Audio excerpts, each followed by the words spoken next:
소비자 심리가 2달 연속으로 개선됐지만 경기를 비관적으로 바라보는 소비자가 여전히 우세한 것으로 나타났습니다. 특히 각종 부동산 규제 여파로 집값 전망은 역대 최저로 떨어졌습니다. 회사 돈을 횡령한 혐의로 재판에 넘겨진 삼양식품 전인장 회장에게 법원이 징역 3년을 선고하고 법정 구속했습니다. 전 회장은 10년 동안 세금 납부 서류 등을 허위로 작성해 49억 원을 횡령한 혐의가 인정됐습니다. 지난해 공공부문에서 약 17만 5천 명이 비정규직에서 정규직으로 전환됐습니다. 정부는 2020년까지 20만 5천 명의 정규직 전환을 목표로 하고 있습니다. 정부가 오늘 서해상에서 인공 강우가 미세먼지 저감에 효과가 있는지 분석하기 위한 실험을 진행했습니다. 실험 결과 중 기상 분야는 내일 발표하고 보다 과학적인 분석 결과는 한 달 뒤 공개됩니다. 이상이 시각 주요 뉴스입니다. 경기를 바라보는 소비자들의 심리가 넉 달째 부진한 가운데 특히 집값 전망을 부정적으로 보는 사람들이 늘고 있습니다. 취재기자 연결합니다. 정민아 기자. 우선 소비자들이 전체적으로 경기를 다소 비관적으로 보고 있다고요? 네, 한국은행은 이달 소비자 심리 지수가 지난달보다 0.6포인트 오른 97.5를 기록했다고 밝혔습니다. 소비자 심리 지수는 지난해 9월 100을 기록한 이후 4개월 연속 100을 넘지 못했습니다. 그만큼 지속적으로 소비 심리가 비관적이었음을 의미하는데요. 사실상 넉 달째 100 이하를 기록하면서 경기를 대체적으로 비관적으로 보는 것으로 나타났습니다. 향후 1년 동안의 소비자 물가 상승률 전망을 의미하는 기대 인플레이션의 경우 지난달보다 0.1포인트 내린 2.3%를 기록해 2008년 이후 최저치를 기록했습니다. 네, 그중에서도 주택 시장에 대한 전망이 특히 비관적이었다고요?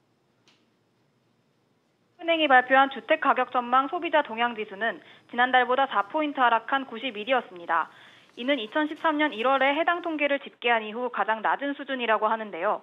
주목할 만한 점은 지난해 9월만 해도 역대 최고치를 기록했던 주택 가격 전망 지수가 4개월 만에 37포인트나 떨어져 최저점을 기록했다는 겁니다.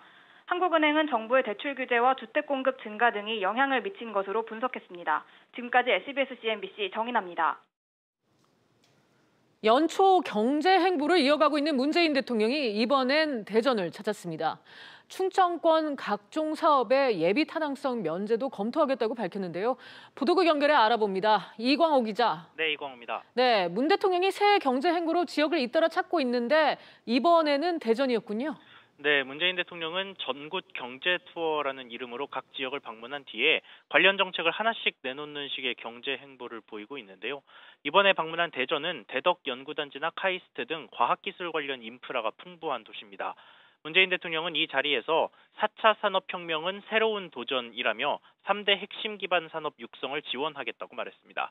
여기서 이야기한 3대 산업은 데이터와 네트워크 그리고 인공지능 산업을 뜻하는데요. 정부는 오는 2023년까지 국내 데이터 시장 30조 원 규모 육성 그리고 데이터와 인공지능 전문 인력 10,000명 양성 등을 목표로 삼고 있습니다. 네. 충청도 지역의 대규모 개발 사업에 예비 타당성 면제를 검토하겠다고 약속했는데 이거는 무슨 얘기인가요? 네, 사실 과학기술 육성과는 다소 맥락이 다른 이야기라 오히려 더 주목을 받았습니다. 문 대통령은 대전의 수건 사업인 도시철도 2호선 트램을 비롯해서 세종과 청주 간 고속도로나 각종 철도 사업까지 충청권 내 총 4조 원 규모의 예비 타당성 조사 면제를 검토하겠다고 말했는데요. 여기서 예비 타당성 조사란 대규모 정부 사업을 시작하기 전에 이걸 완공해 놓고 적자만 내는 건 아닌지 또 재원은 마련할 수 있는지 그래서 세금을 낭비하는 건 아닌지를 조사하는 행위를 뜻합니다. 현재 정부는 61조 원 규모의 33개 사업을 예비타당성 면제 대상으로 검토하고 있는데 오는 29일 국무회의에서 면제 대상을 발표할 것으로 알려졌습니다. 다만 예비타당성 조사 자체가 세금을 낭비하지 않기 위해 시행하는 것인 만큼 일각에서는 지나친 조사 면제에 반발하는 목소리도 제기됩니다. 지금까지 SBS CNBC 이광호입니다. 오늘부터 전국 22만 채 표준 단독주택 공시가격을 부동산 공시가격 알림이 홈페이지를 통해 열람할 수 있습니다. 전체 표준 단독주택 공시가격은 지난해 대비 역대 최고 상승폭을 기록하며 평균 9.13% 올랐고 지역별로는 서울이 17.75%로 가장 많이 상승했습니다. 현 정부가 역점을 두고 있는 정책 중 하나가 비정규직의 정규직 전환이죠. 지난해 대략 13만 명가량이 정규직으로 전환 완료된 것으로 파악됐습니다. 취재기자 연결합니다. 류정은 기자. 지난해 공공부문 정규직 전환 실적이 당초 목표를 밑돌았다고요? 네, 고용노동부가 발표한 실적을 살펴보면 지난해 공공부문에서 비정규직을 정규직으로 전환하기로 한 인원은 17만 5천 명입니다. 이는 2020년까지 정규직 전환 목표치인 20만 5천 명의 85%에 해당하는데요. 정규직 전환이 결정된 인원에서 실제로 정규직 전환이 완료된 인원은 13만 3천 명입니다. 4만 명 정도가 차이나는 이유는 기존 파견 용역이 계약 기간이 남아있기 때문이라고 고용부는 설명했습니다. 네, 어떤 근로자들이 정규직으로 전환되는 건가요? 고용 형태별로 전환 실적을 살펴보면 먼저 기간제 근로자는 대부분 기관에서 전환 결정이 완료됐습니다. 7만 명이 전환이 결정됐고 이들 중 6만 6천 명이 전환이 완료됐습니다. 파견 및 용역 근로자의 경우 10만 5천 명이 전환 결정됐으며 이들 중 6만 7천 명이 전환이 완료됐습니다. 기관별 전환 결정률을 살펴보면 정부 부처는 중앙부처는 97%, 교육기관 92%이며 지방공기업, 공공기관, 자치단체가 뒤를 이었습니다. 네, 정규직 전환 방식은 어떻게 되는 거죠? 정규직 전환이 완료된 이들의 전환 방식을 살펴보면 84.3%가 비정규직 근로자가 정규직으로 전환이 됐고 16%가 경쟁 채용을 통해 전환이 완료됐습니다. 특히 공공기관 경쟁 채용 비율이 26%로 타 부분에 비해 높았는데요. 기본적으로 근로자 전환 채용을 원칙으로 하고 전문직 등 청년들이 선호하는 일자리는 경쟁 채용 방식을 기관에서 선택하도록 한 점, 청소, 경비 등 고령자 우선 고용 직종에서 종사자 대부분을 전환 채용 방식으로 전환했기 때문으로 보입니다. 지금까지 SBS CNBC 류정원입니다. 근로자가 직장을 잃은 동안 국가가 국민연금을 대신 지급하는 실업 크레딧 신청자가 지난해 40만 명을 넘었습니다. 어떤 의미가 있는 건지 보도국 연결해 알아봅니다. 임종윤 기자. 네, 보도국입니다. 네, 실업 크레딧이라는 게 정확히 뭔가요? 예, 국가가 실업 상태에 있는 국민을 대신해서 그가 내던 국민연금을 납부하는 제도가 실업 크레딧입니다. 좀 풀어서 말씀을 드리면 지금 근로자들은 매달 자신의 급여 총액의 4.5% 그리고 그만큼 즉 회사가 4.5% 합쳐서 총 9%의 국민연금을 내고 있는데요. 직장을 잃게 되면 돈을 못 버니까 이걸 낼 수가 없게 되죠.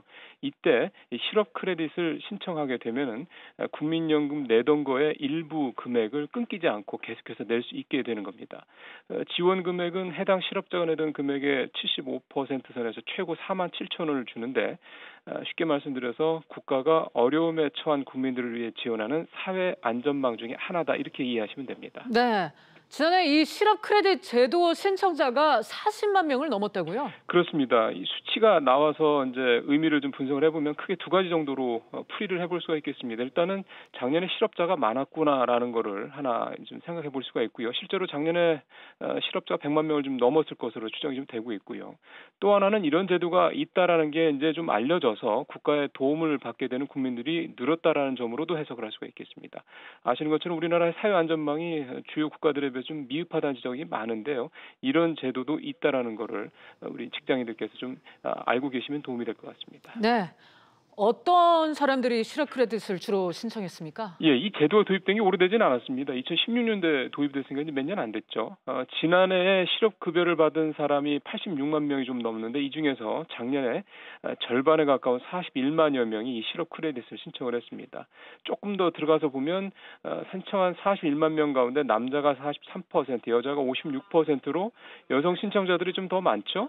연령별로 보니까 50세 이상이 전체 38%, 3분의 1을 넘어서 제일 많았고요. 40대가 그다음, 30대가 그다음 순이었습니다. 20대도 13%가 나왔기 때문에 사실은 전 연령층에서 이 실업 크레딧을 신청한 사람들이 나왔다 이렇게 보시면 되겠습니다. 지금까지 보도국에서 전해드렸습니다. 아르바이트생 5명 가운데 1명 이상은 법정 최저임금에 못 미치는 시급을 받고 있는 것으로 조사됐습니다. 아르바이트 정보업체 알바몬에 따르면 전체 응답자의 21%는 최저임금을 받지 못하고 있고 47%는 최저임금을 받고 있다고 답했습니다. 업종별로는 교육, 학원, 아르바이트 시급이 9,712원으로 가장 높았고 편의점과 PC방 등 여가 편의 업종 시급이 8,192원으로 가장 낮았습니다. 50억 원가량의 회사 돈을 횡령한 혐의로 재판에 넘겨진 삼양식품 전인장 회장에게 법원이 실형을 선고했습니다. 사회적으로 비난 가능성이 크고 사회에 부정적 영향도 크게 끼쳤다는 게 법원의 판단입니다. 자세한 내용 취재기자 연결하겠습니다. 조슬기 기자. 네, 보도국입니다. 네, 전인장 삼양식품 회장이 회사 돈 횡령 혐의로 실형을 선고받았다고요? 네, 서울 북부지법 형사합의 11부는 오늘 특정경제범죄 가중처벌법상 횡령 혐의로 기소된 전인장 삼양식품 회장에게 징역 3년을 선고했다고 밝혔습니다. 같은 혐의로 기소된 전 회장의 아내 김정수 사장에게는 징역 2년에 집행유예 3년을 선고했습니다. 전 회장 부부는 2008년부터 2017년 9월까지 삼양식품이 계열사로부터 납품받은 포장박스와 식품 재료 일부를 자신들이 만든 서류상 회사로부터 납품받은 것처럼 꾸며 50억 원가량을 빼돌려 횡령한 혐의를 받았는데요. 재판부는 이들 부부의 횡령 혐의를 모두 유죄로 인정했습니다. 재판부는 건전한 기업윤리에 따라 기업을 운영해서 사회적 공헌을 해야 한다는 기대가 있음에도 이러한 기대를 저버리고 약 10년 동안 허위로 서류를 작성해 49억 원을 적극적으로 횡령했다고 설명했습니다. 네. 전 회장에게 적용되는 혐의가 이뿐만은 아니었죠? 네, 회사 돈 횡령 혐의와 함께 전 회장은 업무상 배임 혐의도 받고 있는데요. 자회사인 외식업체가 영업부진으로 경영이 악화된 것을 알고도 계열사 돈 29억 5천만 원을 빌려주도록 해 손해를 끼친 혐의입니다. 재판부는 그러나 이 부분과 관련해 무죄를 선고했는데요. 회사에 손해를 끼친 건 맞지만 경영 과정에서 의도치 않게 벌어진 일이기 때문에 배임죄가 성립하지 않는다는 게 재판부의 판단입니다. 또 외식업체를 지원한 자금은 충분히 감당할 수 있는 수준으로 보이며 손해가 분명한데도 전 회장이 지원했다고 보기는 어렵다고 판단했습니다. 지금까지 SBS CNBC 조슬기입니다. 미세먼지를 조금이나마 줄여보기 위해 기상청과 환경부가 오늘 서해안에서 인공강우 실험에 나섰습니다. 자세한 내용 취재기자 연결해 알아보겠습니다. 김정현 기자. 네, 김정현입니다. 네, 지금 실험이 진행이 되고 있다고요? 네, 그렇습니다. 실험은 전북 군산 지역 서해상공에서 오늘 아침 10시경부터 시작해 현재까지 진행 중인데요. 오전 7시경 군산항에서 출항한 실험 관계자들과 관련 장비를 태운 선박과 오전 8시경 김포공항에서 출발한 기상항공기가 모두 문제없이 도착해 원활하게 진행되고 있습니다. 이번 실험은 기상항공기에 구름 입자를 뭉치게 해 비를 만드는 물질인 요오드 화은 연소탄 24발을 싣고 구름 안에 살포하는 방식으로 진행되고 있는데요. 실험에는 기상항공기와 선박뿐 아니라 이동 관측 차량, 도시 대기 측정망 등 다양한 장비가 동원됐습니다. 그렇군요. 실험 결과는 언제 알 수 있습니까? 서해상에 실제로 비가 얼마나 내렸는지에 대해서는 내일 발표될 예정입니다. 하지만 우리나라의 인공강우 성공률이 절반을 넘지 못하기 때문에 아직은 성공 가능성에 대한 우려가 큰 상황입니다. 내린 비가 미세먼지를 해소하는 데는 얼마나 큰 영향을 끼쳤는지에 대해서는 다음 달쯤 알 수 있습니다. 기상청은 앞으로도 연내 10여 차례의 인공강우 실험을 추가로 하겠다고 밝혔습니다. 지금까지 SBS CNBC 김정현입니다. 월급을 받는 직장인이라면 누구나 부러워할 수밖에 없을 것 같은데요. 삼성전자와 SK하이닉스가 역대급 성과급을 지급합니다. 2년 연속 최대 실적 행진에 따른 겁니다. 취재기자 연결합니다. 서주연 기자. 네, 서주연입니다. 네, 반도체 업체들의 역대급 성과급 지급이 이어지고 있다고요? 네, 그렇습니다. SK하이닉스는 직원들에게 기준급의 17배에 달하는 역대급 인센티브를 지급할 예정인데요. 기준급이 월 300만 원가량인 과장급 연봉이 1억 원이 넘어설 것으로 보입니다. SK하이닉스는 직원들의 성과급으로 연간 초과 이익 분배금 1000%, 특별 상여금 500%, 생산성 격려금 100%를 지급하기로 했습니다. 네, 삼성전자도 협력사 직원들에게도 역대 최대 규모의 인센티브를 지급한다고요? 네, 삼성전자는 협력사 직원 18,000여 명에게 381억 원가량의 성과급을 지급하는데요. 2010년 제도를 도입한 이후의 최대 금액입니다. 삼성전자 반도체 사업장에 상주하는 1, 2차 우수 협력사 임직원을 대상으로 지급이 되는데요.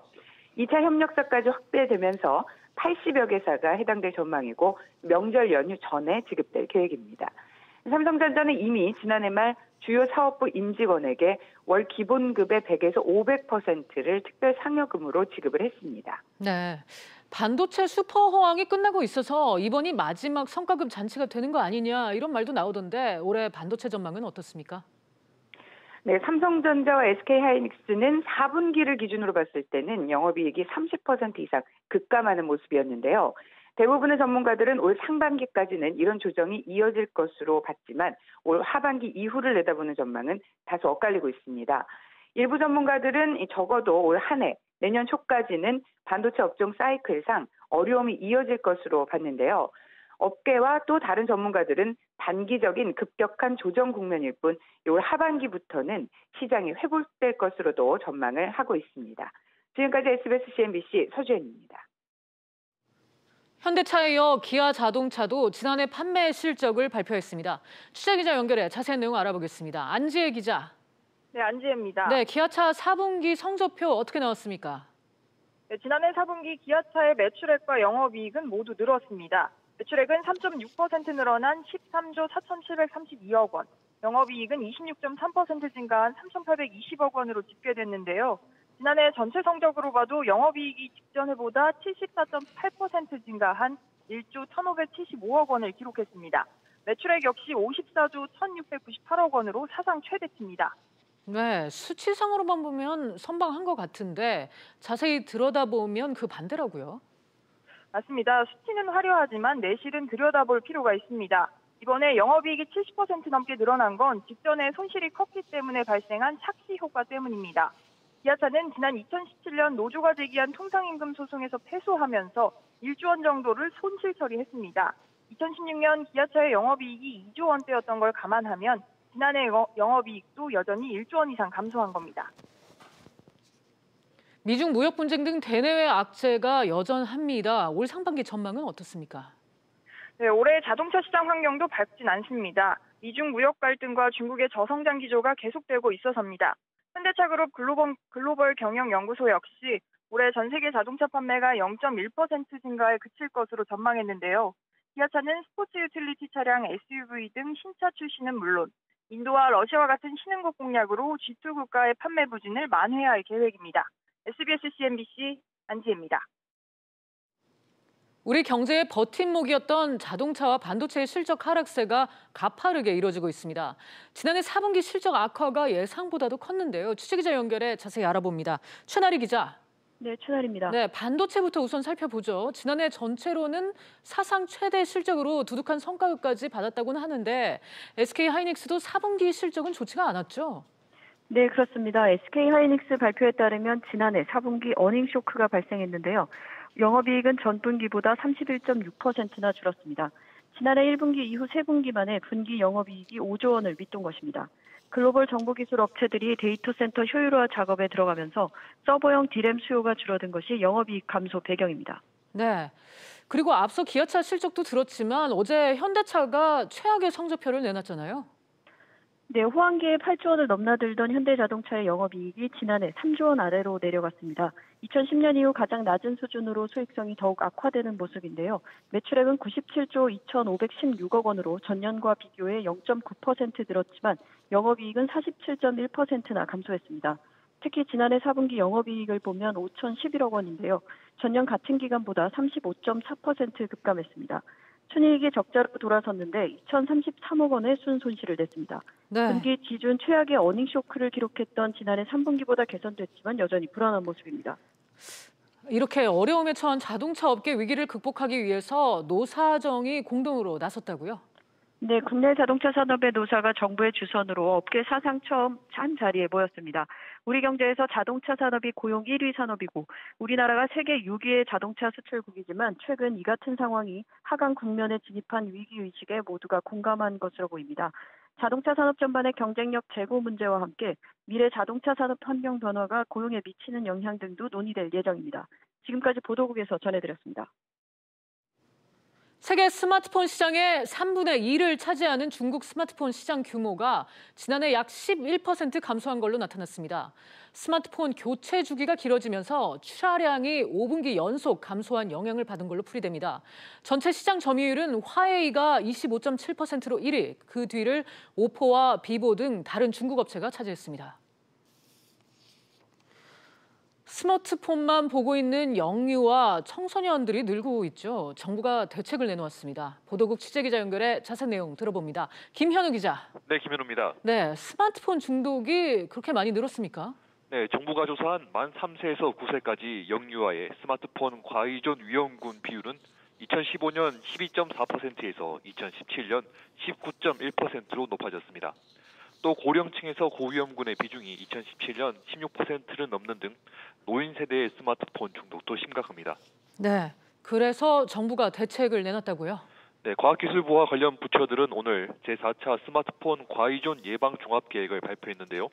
2021년까지 전국의 모든 유치원과 어린이집에서 인터넷 중독 예방 교육을 의무적으로 실시할 계획입니다. 고령층 예방 교육 실시 지역도 전 광역 지자체로 확대합니다. 상담 인력도 현재 10,000명에서 16,000명으로 늘릴 방침입니다. 우리나라만의 문제는 아닐 것 같은데요. 해외에서는 스마트폰 중독을 막기 위해 어떻게 하고 있습니까? 네, 해외에서도 영유아와 청소년이 스마트폰에 빠지는 걸 막기 위해 다양한 시도를 하고 있습니다. 프랑스는 중학교 과정까지 학교에 스마트폰 등을 가지고 오지 못하게 하는 법안을 작년 9월에 통과시켰습니다. 영국은 스마트폰 이용 시간을 조절하는 데 도움이 되는 기능을 서비스에 반드시 넣도록 하는 법안을 준비 중입니다. 미국에서는 비영리 기관들이 스마트폰을 습관적으로 보게 하는 기술을 규제해달라고 요구하고 있습니다. 지금까지 SBS CNBC 김현우입니다. 지난해 담배 판매량이 전년보다 1.5% 줄어든 34억 7천만 갑을 기록했습니다. 관련 판매량은 3억 갑이 줄어들었지만 전자담배가 3억 3천만 갑 팔려서 기존 관련 수요를 흡수한 걸로 풀이됩니다. 오늘은 낮부터 기온이 오르겠지만 미세먼지를 주의하셔야 합니다. 기상청은 낮 최고 기온이 2도에서 9도로 전국이 영상권에 오른다고 예보했습니다. 미세먼지는 서울과 경기도, 충북, 전북 등에서 나쁨 수준을 보이겠고 나머지 지역은 보통 수준을 나타낼 전망입니다. 증시 상황입니다. 국내 증시는 미국 반도체주 강세에 힘입어 현재 상승세 보여주고 있습니다. 코스피 1% 가까이 오르면서 2160포인트, 코스닥도 0.6% 오르면서 708포인트에 거래되고 있습니다. 오늘 주목해보실 종목 차례대로 보도록 하겠습니다. 우선 삼성전자와 SK하이닉스가 동반 상승세 보이고 있습니다. 반도체 업황 회복되면서 나란히 연중 최고가를 기록하기도 했는데요. 삼성전자 같은 경우에는 로봇 시장에 진출한다는 소식이 들리면서 2.7% 오름세 44,250원에 거래되고 있습니다. LG생활건강 같은 경우에도 강세 보이고 있습니다. 지난해 영업이익이 1조 원 돌파했다는 소식이 나오면서 현재 5%대 강세 보이고 있고요. 반대로 현대차는 하락세입니다. 작년 4분기 어닝쇼크 여파로 하락세 보이고 있습니다. 기아차 같은 경우에는 오늘 실적이 발표 났지만 1.2%대 내림세 36,200원에 거래되고 있습니다. 지금까지 증시 상황이었습니다. 오늘 저희가 준비한 내용은 여기까지입니다. 시청해주신 여러분 고맙습니다.